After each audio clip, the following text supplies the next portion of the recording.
This is ninth lecture of topic plant-water relation. To discuss next article transpiration. Which article? Transpiration. Transpiration म्हणजे नेमकं काय? Evaporation of water in the form of vapors through plant or as well as with the help of leaf of plant. वनस्पतीची महत्वाची जी पानं असतात त्या पानाद्वारे पाण्याचं जे बाष्पीभवन होतं हा जो काही कन्सेप्ट आहे याला खऱ्या अर्थानं ट्रान्सपिरेशन असं म्हटलं जातं आणि हाच तो कन्सेप्ट आज आता या लेक्चरला व्यवस्थित आपण समजून घ्यायचा आहे. या आर्टिकल वरती 2 किंवा 3 मार्काला किंवा ऑब्जेक्टिव्हला किंवा एक वाक्यात उत्तर द्या अशा कोणत्याही स्वरूपात बोर्ड थेरीला प्रश्न पडू शकतो. So focus on this article about transpiration. You know very well, each and every plant absorb maximum water from soil constantly and continuously. ज्या काही वनस्पती असतात त्या सर्व वनस्पती जमिनीतून त्यांना जेवढं शक्य आहे तेवढं जास्तीत जास्त पाणी सातत्यानं शोषून घेत असतात. To for growth, development and survival. त्या वनस्पतीला स्वतःला जगायचं असतं, स्वतःचा वाढ आणि विकास घडवून आणायचा असतो आणि म्हणून वनस्पती सातत्यानं पाणी जमिनीतून शोषून घेत असते. Here, but out of these absorbed water, only 5% water is utilized for growth and development of cell or plant.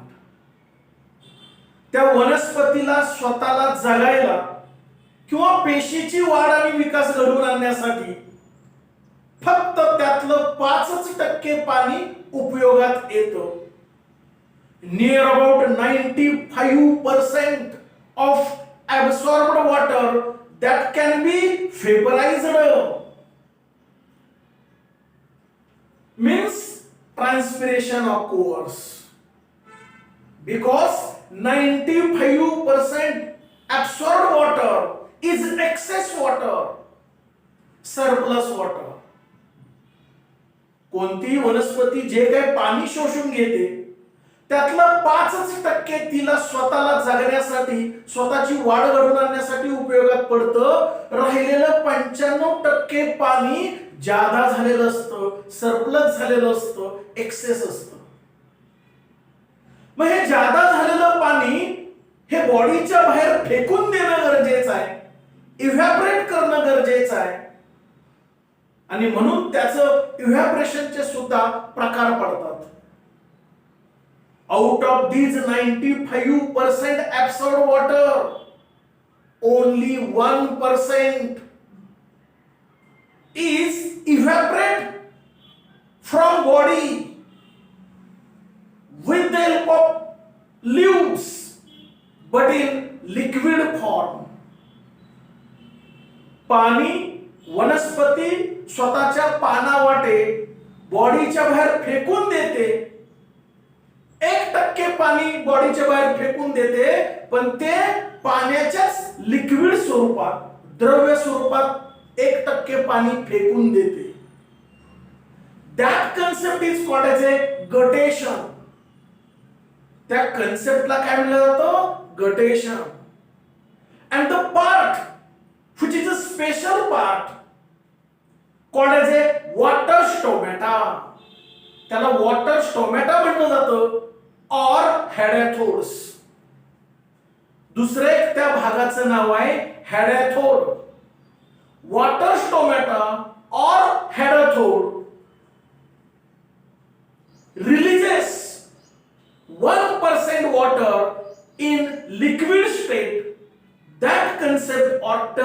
Called as a guttation, त्याला गटेशन म्हटलं जातं. थोडक्यात 95% पाणी जे बॉडीच्या बाहेर फेकून द्यायचं आहे त्यातलं 1% पाणी द्रव्य स्वरूपातच बॉडीच्या बाहेर फेकून दिलं जातं, त्याला गटेशन म्हटलं जातं. आणि ज्या पार्टद्वारा पाणी पाण्याच्या स्वरूपात फेकून दिलं जातं, द्रव्य स्वरूपात फेकून दिलं जातं, त्या भागाला किंवा पार्टला काय म्हटलं जातं, हेडॅथोड किंवा water stomata. Then near about 94% absorb water, which is excess or surplus that can be released from plant body in the form of vapors. बाष्प स्वरूपातच बॉडीच्या बाहेर पाणी जास्तीत जास्त फेकून दिलं जातं. Actually that concept is called as a transpiration. बाष्प स्वरूपात, व्हेपरच्या स्वरूपात बॉडीच्या बाहेर पाणी फेकून दिलं जातं, त्याला खऱ्या अर्थानं ट्रान्सपिरेशन असं म्हटलं जातं. And this transpiration process mostly occurs with the help of plant leaves or leaf. झाडाच्या पानाद्वारेच शक्यतो फेकून दिलं जातं. Sometimes stem, fruits, flower also. हे बाकीचे इतर पार्ट याच्याद्वारा सुद्धा पाण्याचं बाष्पीभवन होतं, पण जास्तीत जास्त most important part is leaves of plant. हे या ठिकाणी फार महत्वाचं आहे. And here actually there are 3 types of transpiration which occurs with the help of leaves of plant. झाडाच्या पानाद्वारे जे काय ट्रान्सपिरेशन होतं त्याला फॉलियर ट्रान्सपिरेशन असं म्हटलं जातं. आणि त्याचे पुन्हा 3 सब टाइप्स पडतात, उपप्रकार पडतात. ते या ठिकाणी पाहाय. With the help of cuticle, त्याला क्युटिकुलर म्हटलं जातं. With the help of stomata, त्याला स्टोमॅटल ट्रान्सपिरेशन म्हटलं जातं. With the help of lenticel, त्याला लेंटिक्युलर म्हटलं जातं. या पद्धतीचे हे 3 सब टाइप्स आहेत ट्रान्सपिरेशनचे. We see one by one, एक एक समजून घेऊया. First about क्युटिकुलर. क्युटिकुलर आताच आपण पाहिलं. Cuticle, actually cuticle is a waxy substance called as a cutin which is present upper layer epidermis of leaf.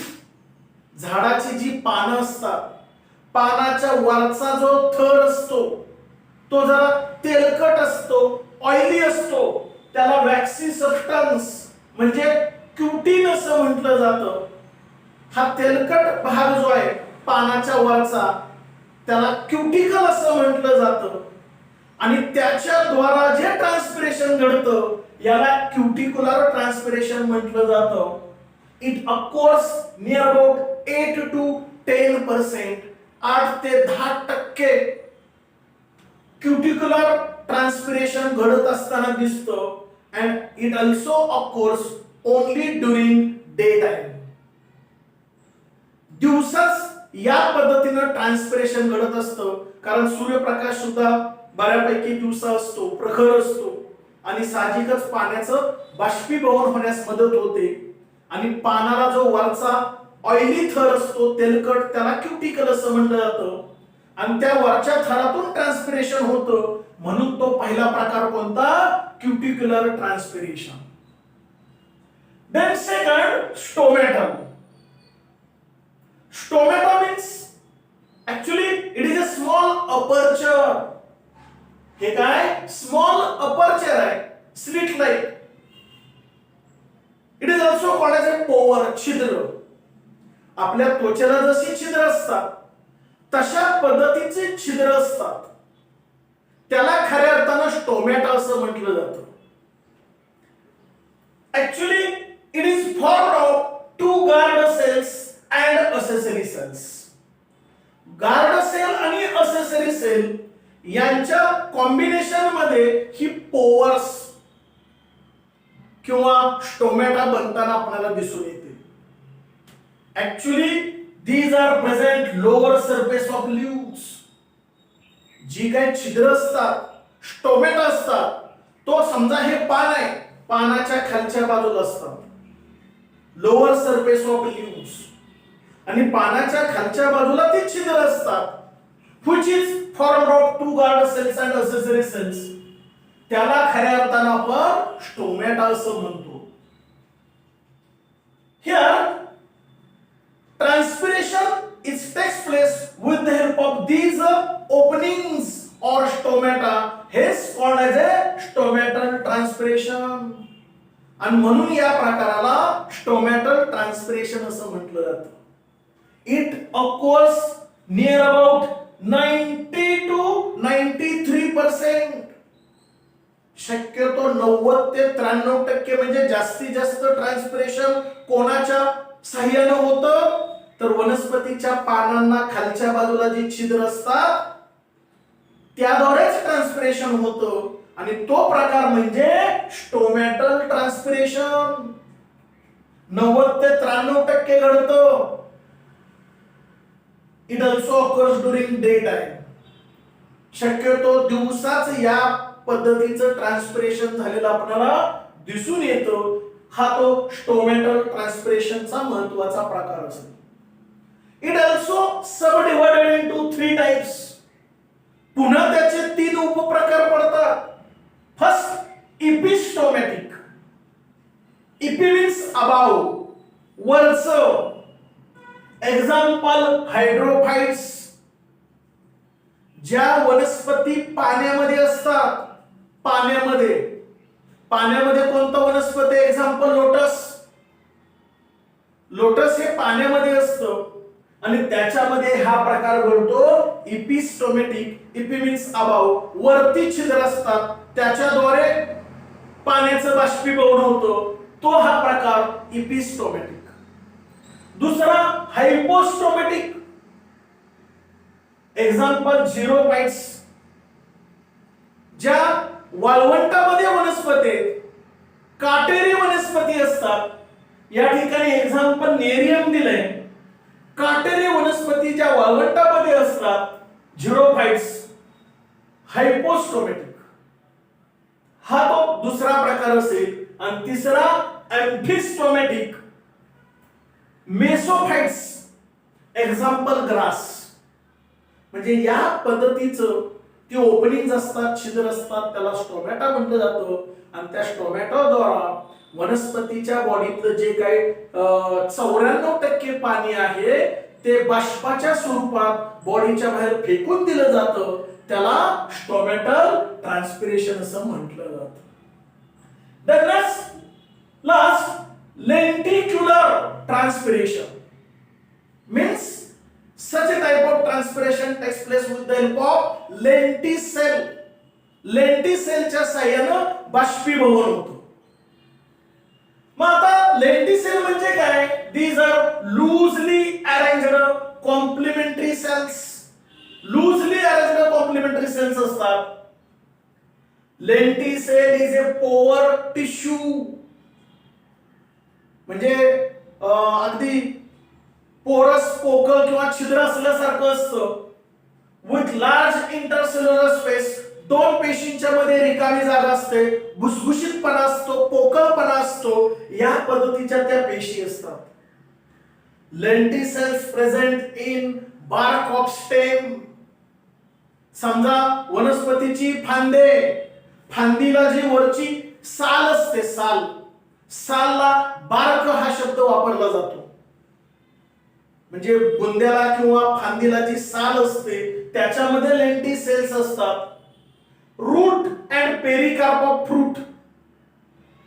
फळाचं जे वरचं कव्हरिंग असतं, उदाहरणार्थ आपण घेऊया डाळिंब. डाळिंबच्या वरती जे कव्हरिंग असतं त्याला पेरिकार्प असं म्हटलं जातं.